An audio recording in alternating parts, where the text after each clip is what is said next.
ચૈતર વસાવા અત્યારે જેલમાં છે, ત્યારે તેમના કેટલાક સાથીઓ પણ જેલમાં છે. હવે આદિવાસી વિસ્તારોમાં આરોપ લાગી રહ્યા છે કે ચૈતર વસાવા નથી તો આદિવાસીઓ પર અત્યાચાર થઈ રહ્યા છે. એના વિરોધમાં આજે કલેક્ટર કચેરીને આદિવાસી વિસ્તારમાં આવેદનપત્ર અપાયું. તેમના સાથી અને આમ આદમી પાર્ટીના નેતા નિરંજન વસાવાએ સ્પષ્ટપણે કહ્યું છે કે જો ચૈતર વસાવાને ન્યાય નહીં મળે અને તેમને જલ્દી છોડવામાં નહીં આવે તો આગામી દિવસોમાં જલદ આંદોલન થશે. નમસ્કાર, હું છું ચિંતામણી પુતનિલ પટેલ. સ્વાગત છે આપનો મારા કાર્યક્રમમાં. આવો સાંભળીએ આ મુદ્દે નિરંજન વસાવા શું ચીમકી આપી રહ્યા છે અને કેવી રીતે સમર્થકો અત્યારે ત્યાં ભેગા થયા હતા.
અમારા ડેડિયાપાડાના ધારાસભ્ય શ્રી ચૈતરભાઈ વસાવા હોય કે ભરૂચ જિલ્લાના પ્રમુખ શ્રી પિયુષભાઈ પટેલ, રજનીભાઈ વસાવા તેમજ સર્જનભાઈ અને અન્ય 14 થી 15 જેટલા લોકો પર આ ભરૂચ પોલીસ દ્વારા ખોટી એફઆઈઆર કરવામાં આવી છે.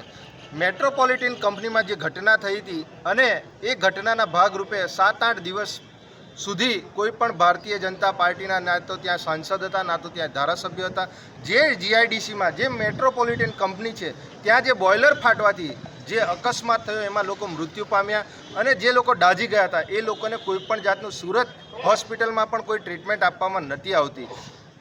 જે કામદારોના જે પરિવારોએ ચૈતરભાઈ વસાવાને રજૂઆત કરી અને 7-8 દિવસ બાદ એ ત્યાં જાય છે ત્યારે રોશન વસાવા નામના વ્યક્તિ અને ભરૂચ પોલીસ અને જે કંપની છે એ કંપનીઓ દ્વારા 3 એફઆઈઆરો કરવામાં આવી. રોશનભાઈ વ્યક્તિ એક સામાન્ય વ્યક્તિ છે અને અંદર ગેટની અંદર પ્રવેશ કોણે આપી, પહેલાં તો તે પ્રશ્ન છે. અને બોઇલર ફાટ્યું, આટલું મોટી ઘટના બની તો એ કંપની પર આજ દિન સુધી ભરૂચ પોલીસે કેમ એક્શન નથી લીધી, કેમ એફઆઈઆર નથી કરી?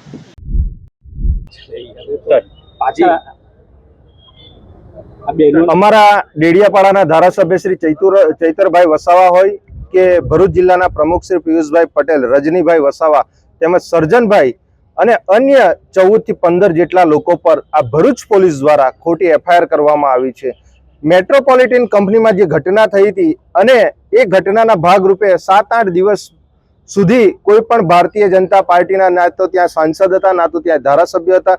જે જીઆઈડીસીમાં જે મેટ્રોપોલિટન કંપની છે ત્યાં જે બોઇલર ફાટવાથી જે અકસ્માત થયો એમાં લોકો મૃત્યુ પામ્યા અને જે લોકો દાઝી ગયા હતા એ લોકોને કોઈ પણ જાતનું સુરત હોસ્પિટલમાં પણ કોઈ ટ્રીટમેન્ટ આપવામાં નથી આવતી.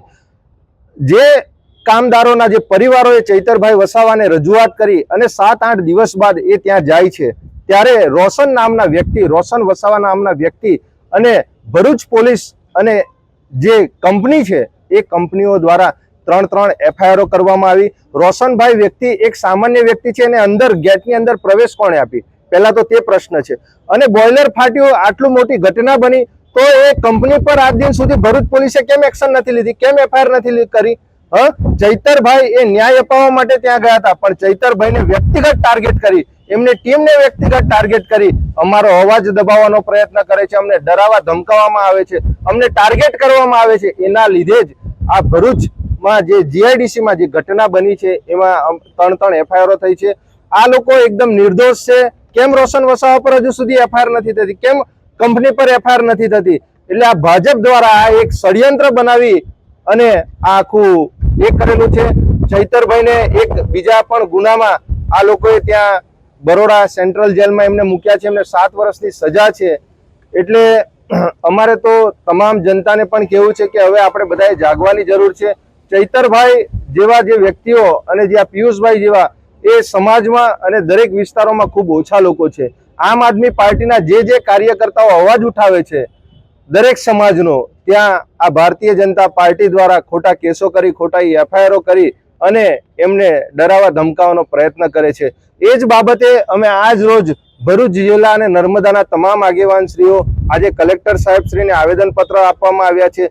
જો પિયુષભાઈ, રજનીભાઈ અને સર્જનભાઈ અને સાથે સાથે ચૈતરભાઈના જે 15 જેટલા લોકો છે, જો એ લોકોને આવનારા દિવસોમાં ન્યાય નહીં મળે તો અમે આવનારા દિવસોમાં ભરૂચમાં આનાથી પણ મોટો કાર્યક્રમ આપવા જઈ રહ્યા છે. નિરંજનભાઈ વસાવા, આમ આદમી પાર્ટી પ્રદેશ સંગઠન મંત્રી. જે રીતે ચૈતર વસાવાને લઈને આંદોલન ચાલી રહ્યા છે, જે રીતે ચૈતર વસાવાને લઈને સમગ્ર કોર્ટમાં કેસ ચાલી રહ્યું છે, આંદોલન ચાલી રહ્યા છે, તેને આપ શું વિચારો છો? જરૂરથી અમારા કોમેન્ટ બોક્સમાં કોમેન્ટ કરજો. સિવાય અમારી યુટ્યુબ ચેનલ લાઈક કરો, સબસ્ક્રાઇબ કરો, બેલ આઇકન દબાવો. સાથે અમારા નવા ઇન્સ્ટા પેજ અને ફેસબુક પેજને પણ જરૂરથી તમે લાઈક કરો, શેર કરો અને ફોલો કરો. અત્યાર માટે બસ આટલું જ. નમસ્કાર.